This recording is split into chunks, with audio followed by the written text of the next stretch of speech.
Келесі айта кететін продукт ол Green Max. Бұның құрамында 14 түрлі шөптің түрі бар. Яғни сіз базардан шөп алып, оны айландырып жатпайсыз. Бұл дайын түрде осы бір құтының ішінде 32 порция бар.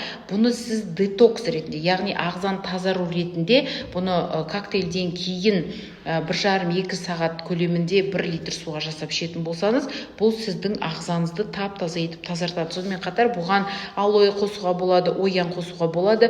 Бұны мен тәтті напиток деп айтсам болады. Бұл өте күшті, сондықтан бұл да бізге арықтауға көмектесетін керемет детокс программалардың құрамында бар. Сондықтан тек қана алоэ чай коктейльге шектелмей, біз өзіміз қосымша тағамдарды қоса отырып, біз сапалы әрі тез арықтай аламыз. Менің өзімнің жеке нәтижем -28 килограмм 6 айда.